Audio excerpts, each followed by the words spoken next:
Good evening, everyone.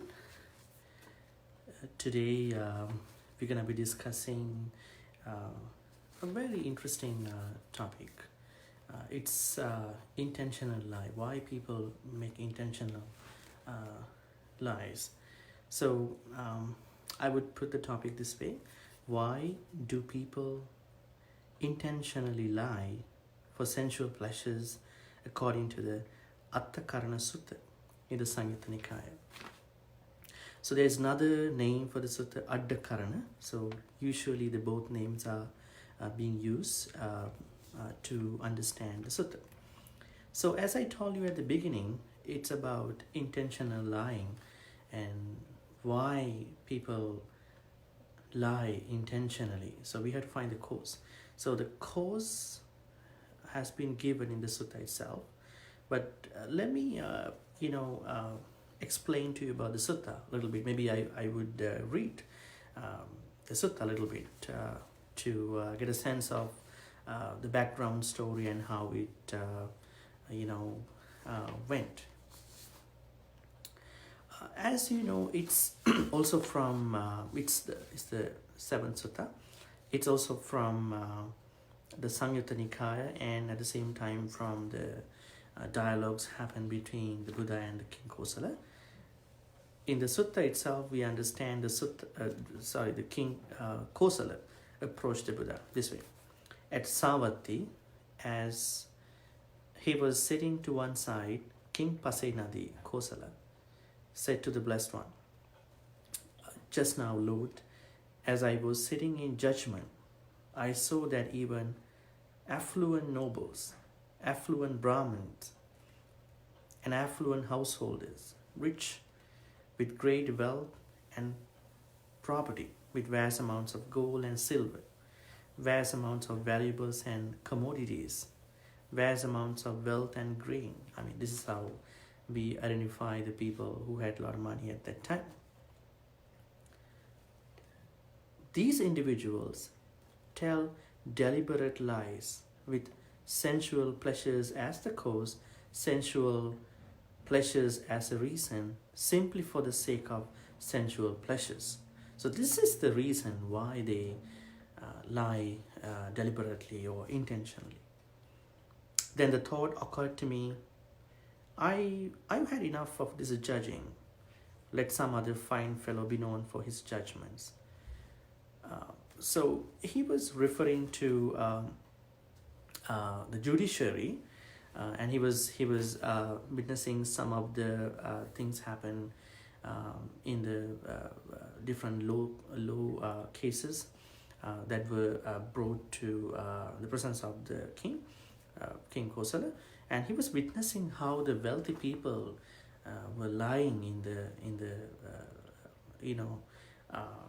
legal procedures when they were brought forth to the king.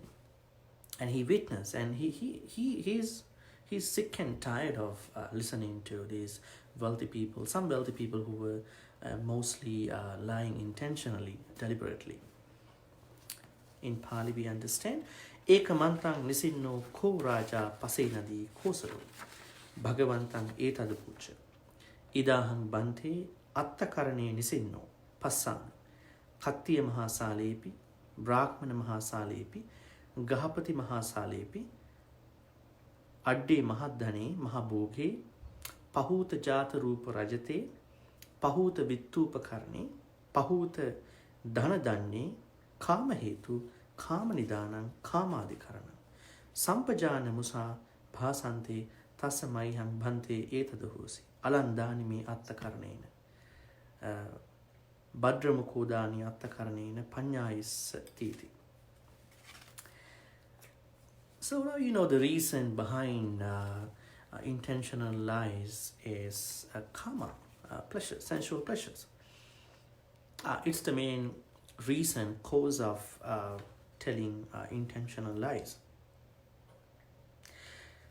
And then the Buddha replied to him, Yepite Maharaja Kattiya Mahasala, Brahmana Mahasala, Gahapati Mahasala, Adda Mahadhana, Mahabhoga, Pahuta Jata Rupa Rajata, Pahuta Vittupakarana, pahuta dhanadanya, kama hetu, kama nidanam, kama adhikaranam, sampajana musa bhasanti, te sankang bhavisati, digaratang ahitaya dukkhayati. So Buddha was repeating what exactly the king Kosala said, but at the end he was adding another section to say that these individuals who lie intentionally, who lying deliberately, they having a really big time when they die, maybe in this life itself.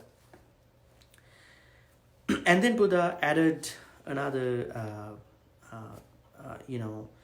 bunch of thoughts in a stanza. Let me read it. I would say let me recite the stanza. Saratta kama bhogesu giddha kamesu muchita atisarang bujjanti macha kipang oddita pacha sankatukang hoti vipako his papakurti. I think the similar stanza was given in the previous sutta that we discussed last Monday in the Attakaraṇa Sutta. But we had to take the same stanza to understand this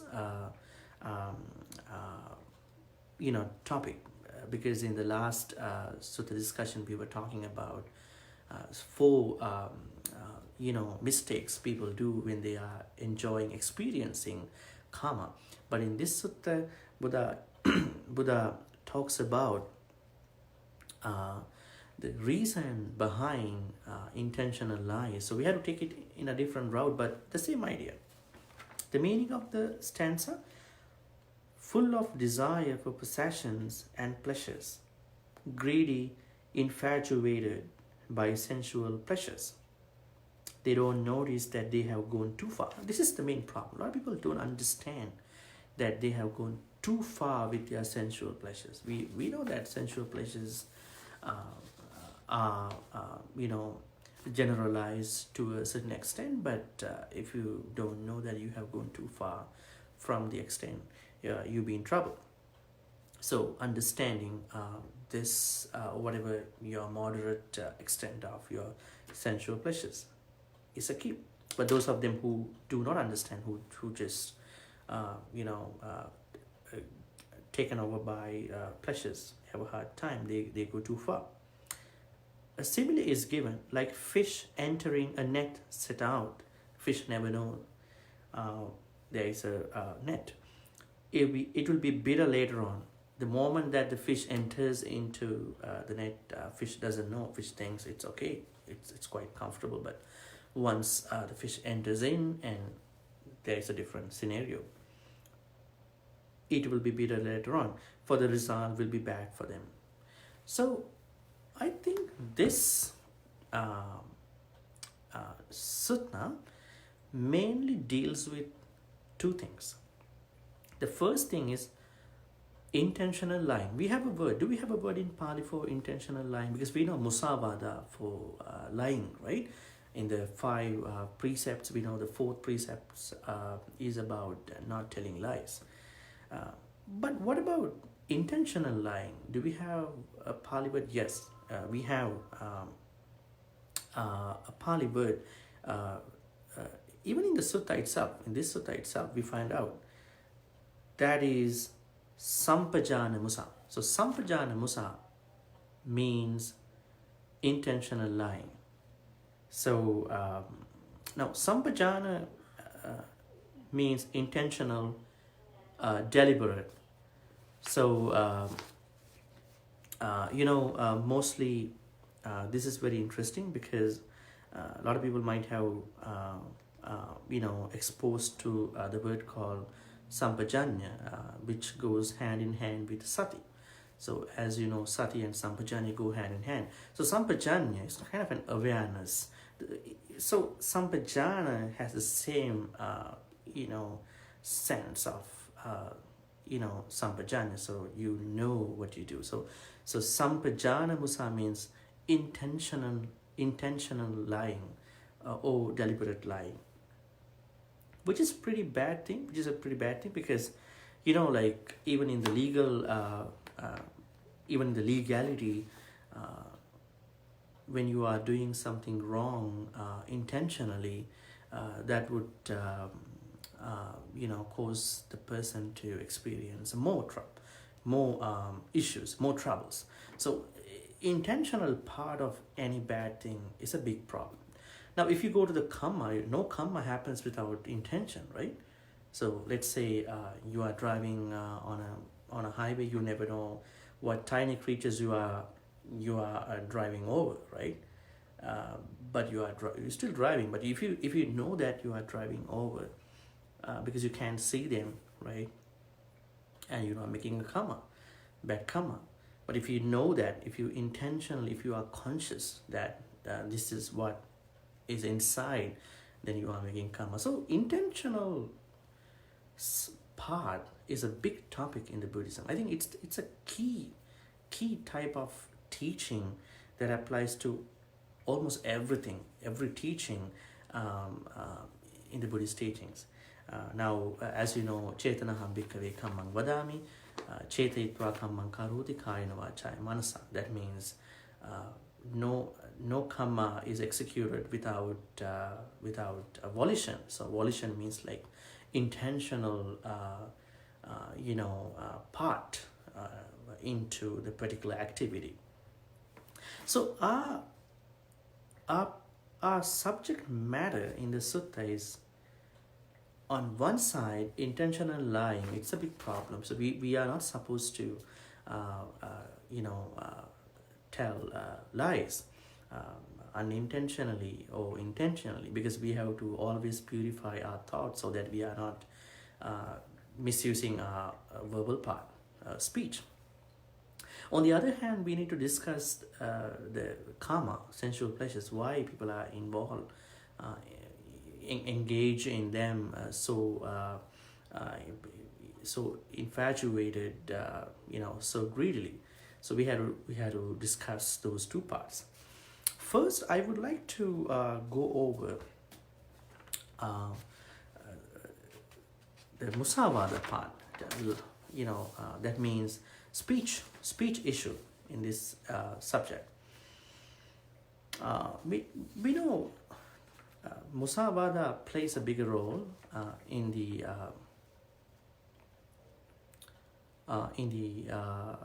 Buddhist precepts.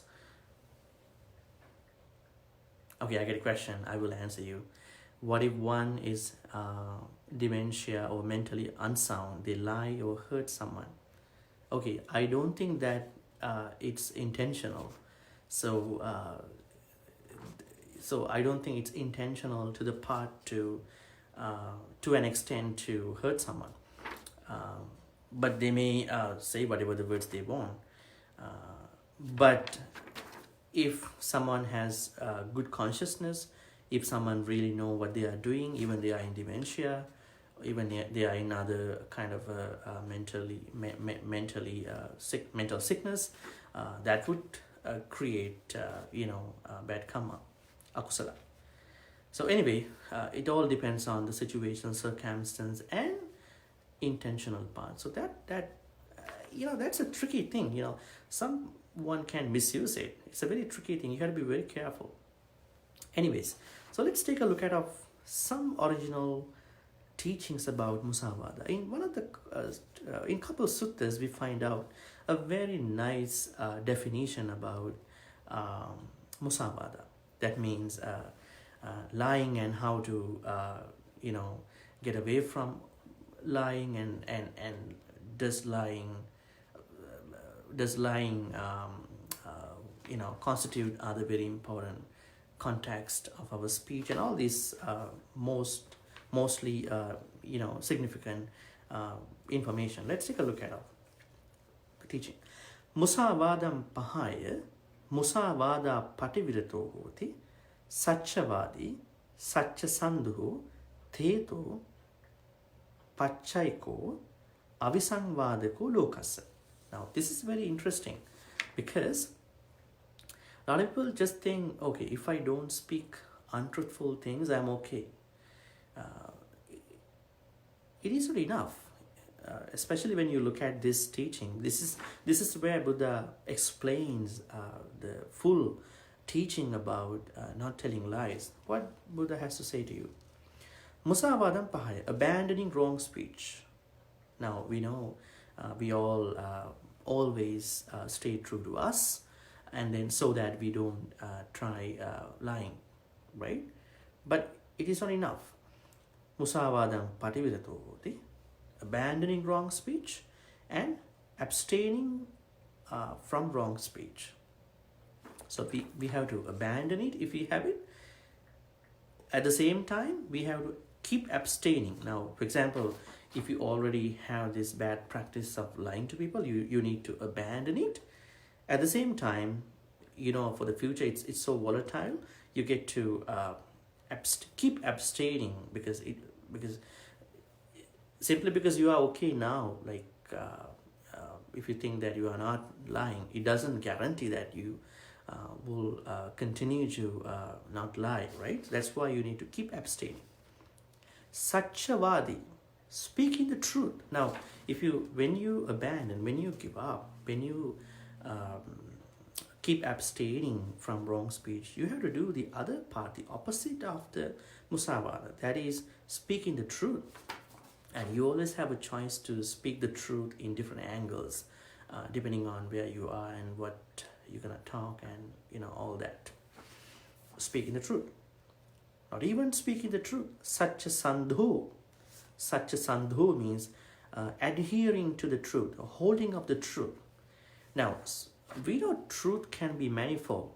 It is a multifaceted, normative part of our, speech. So we need to look at all the angles, all the ways and means how we can keep speaking the truth in the conversations that we are going to make, we are going to strike up. Sometimes you just think that you just talk whenever something brings up, but that might not guarantee that you are holding up, you are adhering to the truth with the topics that you're gonna make, you're gonna be with on a day or maybe in the future.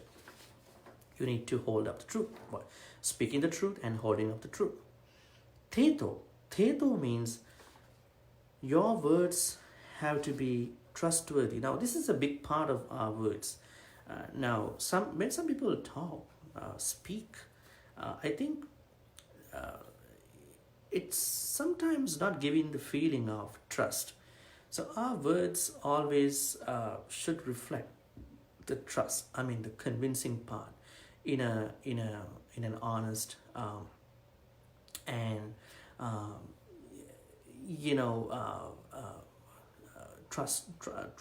trusting manner. So that's why whenever I think it includes what words you're gonna use. Let's say you are a good person, but when you're gonna talk, you need to use the words that are trustworthy, that are really accepted by the wise individuals. Sometimes if you're going to use some, untrustworthy words, even though you are not lying, the people around you might not, feel comfortable, feel friendly with what you are talking. Maybe you are desensitizing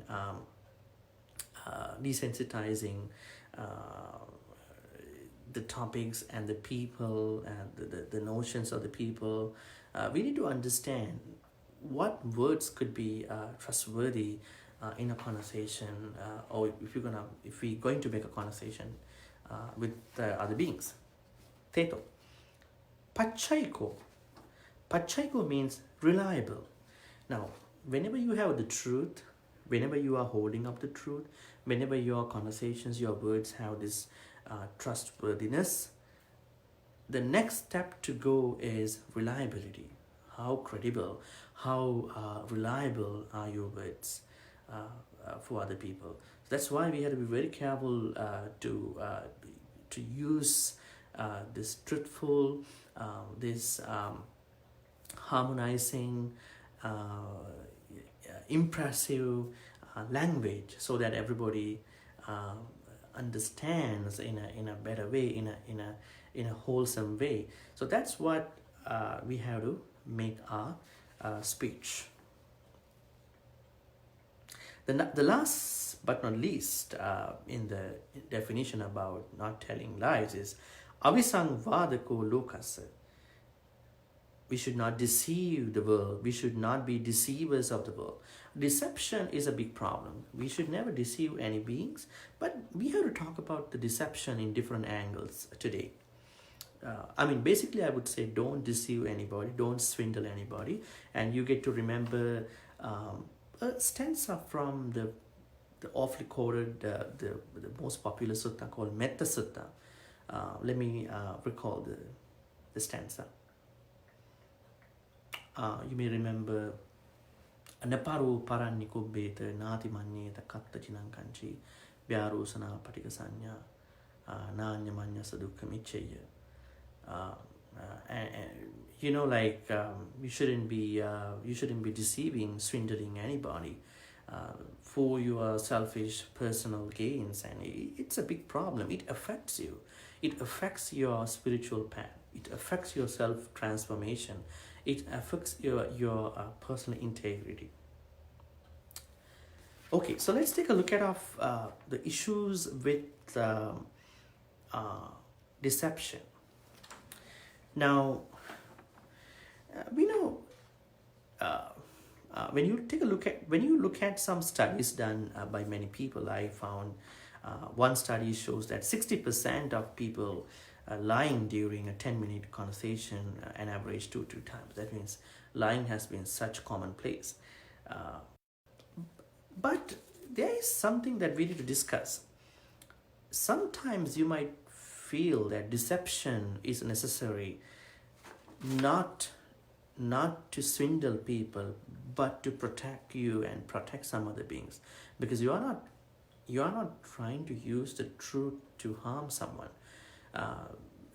We have to think about that. Means you are not supposed to speak the truth whenever you know the truth, but there is a certain legality, kind of a legal procedure for someone.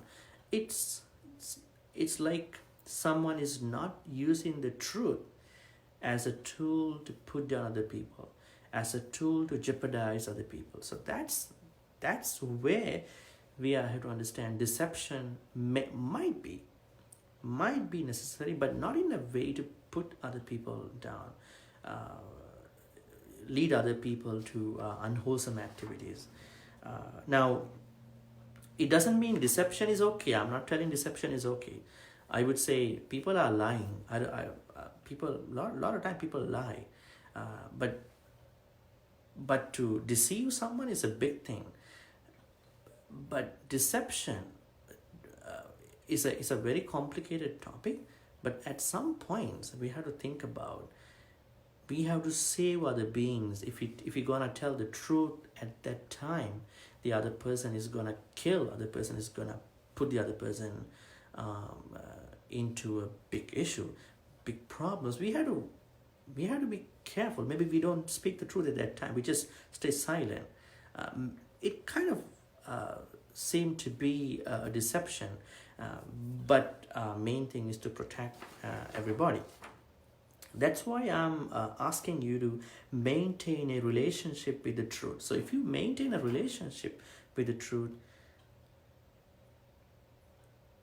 even while if something like deceiving, because the main thing is, if you understand that the birth of the life and the circumstance and the scenario, environment of any situation, then you are not using to deceive someone, but you're going to protect other beings. Maybe you may be silent for a while.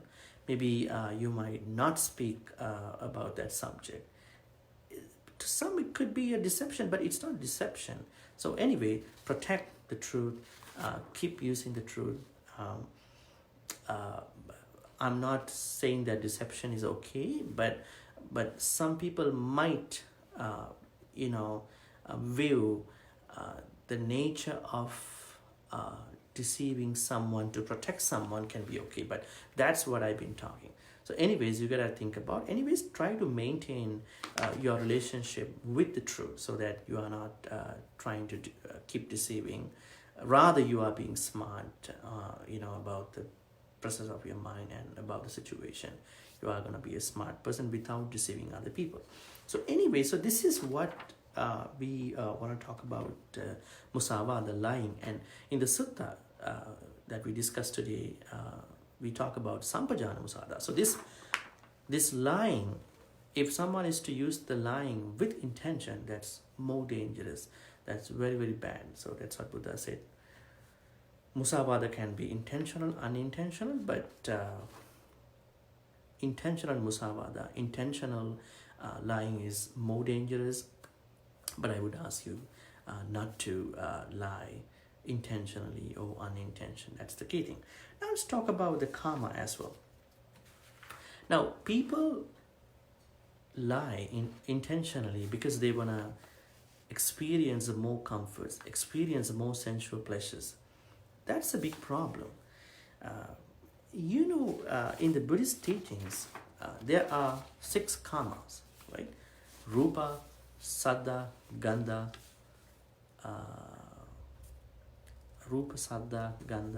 Rasa, Pottabha, and Dhamma. So all these are karmas. That means images.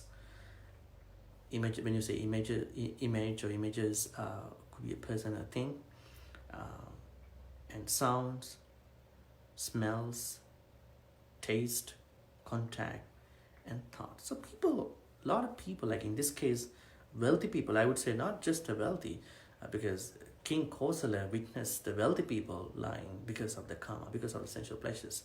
But I would say, generalizing this normative behavior that we know, far and wide in the world, most people, they lie intentionally because they want to protect, they want to defend their karma, they want to defend any kind of these 6 karmas, for images, for to defend, protect, to keep their sights, images, sounds, smells, taste, contact, and thoughts. That's when we have to study the main types of karmas. There are 2 karmas. I think we talked these 2 types of karmas many times in our past conversations, sutta discussions. But I would like to point out again the relevance of these 2 into this topic. We know there are 2 main karmas, kilesa karma and vattu karma. So kilesa karma is the mental, I would say sensual, mental level of, what would be a better way to say this? I would say mental level of your karma, but vattu karma means physical level of your karma. Let's say someone like someone, so that thought is at the kilesa level, and when you're going to keep that person, when you're going to do physical stuff, it's going to be vattu karma. Let's take another example. The food, infatuation with the food, I would say the infatuation with the people, infatuation with the food, and then your physical, attempts to keep that. Let's say other things, money, real estates, anything, whatever. So mental, mental level of, attachment is called kilesa karma, and then vattu karma means the physical level of attachment to sensual pleasures. So Buddha says people can keep these attachments to sensual pleasures at the level of mind. That's when they're gonna go over the kilesa karma, and they're gonna go to vattu karma. It is more dangerous. Now, we know when you give up your possessions, when you uh, cost cut, when you let go, when you give up a lot of things that you have, maybe when you uh, reducing your stuff around you, physical stuff, maybe some immaterial material things, especially material things, then you are slowly working on it. But although you may have to be a minimalist, you may be a minimalist at some points, although you have things, but you are not trying to develop develop any excessive infatuated attachment to physicality of such things. So kilesa kama and vatu kama are the two types of karma. Usually we all have kilesa karma, but vatu karma is the next stage someone can make. So we have to be very careful how we make vatu karma. Although you make vatu karma, it's okay, but you have to get rid of the infatuated, greedy thoughts about those people and things, so that you are okay. If you are infatuated, if you are greedy with your karmas, when you have vatu karma, then where you're gonna make intentional lying, that's the place where you're gonna lie intentionally. So today, what we have to understand in the sutta discussion is, people lie intentionally because they want to protect, defend their karma, which is pretty bad. Buddha says we should keep our karmas at kilesa level, but we have to work on the kilesa level too with the meditation. Don't try to let it go towards the physical, too much physicality. Although you may have to go with your life, it's okay, it's no problem, but don't try to develop any excessive, greedy, infatuated, any crazy hoarding thoughts towards the things that you earn, that you have, so that you are good. If you have such infatuations, such greedy thoughts, you may lie intentionally. That's the main thing that we discussed today. So people lie intentionally because they want to protect, defend their infatuated karmas. So let's try to minimize attachments towards the physicality as well as the mental mentality, so that we will not get a chance to lie at any point. Okay, so let's share all the good karmas with the departed relatives and the deities. May all the good karmas we've been accumulating so far be shared by all the departed relatives who passed away in the name of all of us watching far and wide. May they be happy and peaceful. May they attain the supreme bliss of Nibbana. Sadhu, sadhu, sadhu. Idam me ñāti nang hotu sukhita hontu ñātayo. Idam me ñāti nang hotu sukhita hontu ñātayo. Idam me ñāti nang hotu sukhita hontu ñātayo.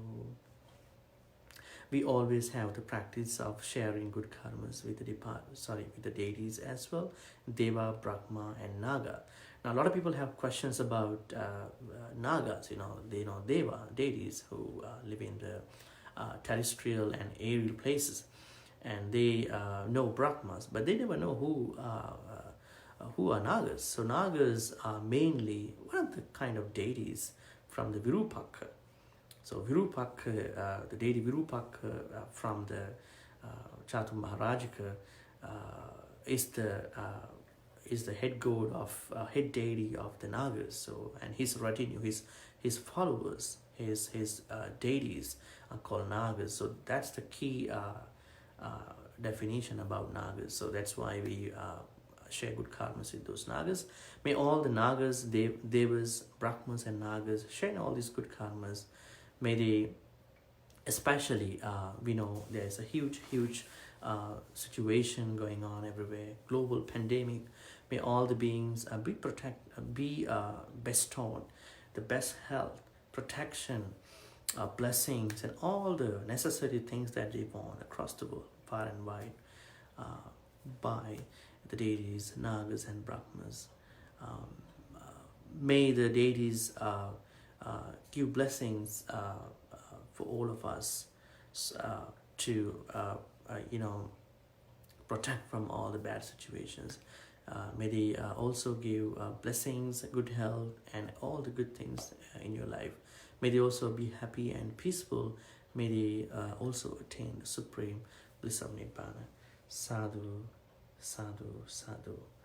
Ittavata cha ammehi sambatang punya sampadang sabbe deva anumodantu sabbe bhuta anumodantu sabbe sattva anumodantu sab sampatti siddhya akasattha ca bhummattha devanaga mahintika punyantang anumoditva chirang rakkantu lokasasanang chirang rakkantu desanang chirang rakkantu mang paranti. Finally, let's make a great wish. May all the good karmas we've been accumulating in all these ways be helpful for all of us to attain the supreme bliss of Nibbana. Sadhu, sadhu, sadhu. Abhivadana silisse nichang vaddha pachayino chattaro dhamma vaddhanti ayuvanno sukhang balang ayurarogya sampatti sagga sampatti mevacha Atho Nibbana Sampatti Iminati Samichatu. Sadhu, sadhu, sadhu. Have a good night. Stay safe.